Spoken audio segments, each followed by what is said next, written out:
పునర్జీవం పొందిన బతుకమ్మ కుంటని ప్రారంభించడానికి విచ్చేసిన మన గౌరవ రాష్ట్ర ముఖ్యమంత్రి రేవంత్ రెడ్డి గారికి మరియు మంత్రివర్యులు సీతక్క గారికి, జూపల్లి కృష్ణారావు గారికి, పొన్నం ప్రభాకర్ గారికి మరియు శాసనసభ శ్రీ కాలేరు వెంకటేష్ గారికి మరియు శాసన మండలి సభ్యులకి మరియు ఎంపీ అంజన్ కుమార్ గారికి మరియు పెద్దలు హనుమంతరావు గారికి మరియు వేదిక మీద ఉన్న పెద్దలందరికీ, స్పెషలీ హైడ్రా కమిషనర్ ఎవరైతే దీనికోసం పాటుపడ్డారో, మరియు మా జిహెచ్ఎంసి కమిషనర్, కలెక్టర్ గారికి, డిప్యూటీ మేయర్ గారికి, రోహిన్ రెడ్డి గారికి, మిగిలిన మా అక్క చెల్లెలందరికీ కూడా పేరు పేరున నమస్కారం.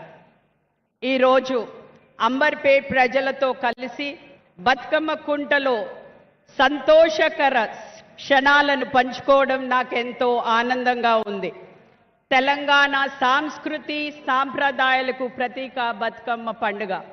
బతుకమ్మ కేవలం ఒక పండుగ కాదు, ఇది మన జీవనాధారం, మన గౌరమ్మ, మన హృదయ స్పందన.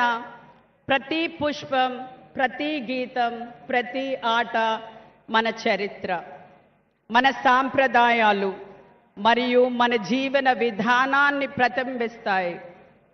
ఈ పండుగ మన మహిళల సౌందర్యం, సౌమ్యత, శక్తి మరియు సౌమరస్యానికి ప్రతీక.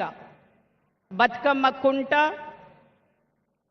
బఫర్ జోన్లో కలిపి మొత్తం స్థలం 16.13 ఎకరాల విస్తీర్ణంలో ఉండేది.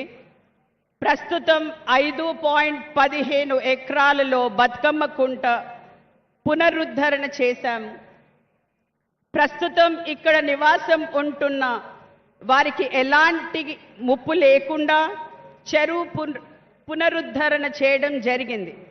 35 ఏండ్లుగా రూపుకోల్పోయిన బతుకమ్మ కుంటకి తిరిగి జీవం పోసి మనం అందరం ఇక్కడ ఇంత పెద్దగా బతుకమ్మ పండుగ జరుపుకుంటాం.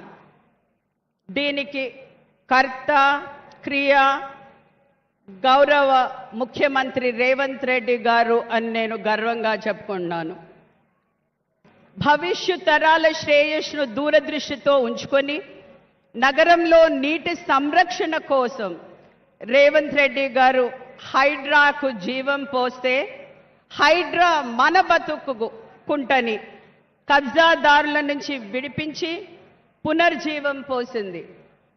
బతుకమ్మ కుంటకు పునర్జీవం కల్పించి బతుకమ్మ పండగ సందర్భంగా ప్రత్యేక శోభను తెచ్చి సీఎం రేవంత్ రెడ్డి గారికి మహిళా లోకం పక్షాన హృదయపూర్వక ధన్యవాదాలు తెలియజేస్తున్నాను. 1 కోటి మంది మహిళలు కోటీశ్వరు కావాలనే లక్ష్యంతో సీఎం రేవంత్ రెడ్డి గారి నేతృత్వంలోని ప్రజాప్రభుత్వం కృషి చేస్తోంది. మహిళా సాధికారత కృషి చేస్తున్న సీఎం రేవంత్ రెడ్డి గారికి మహిళా ఆశీస్సులు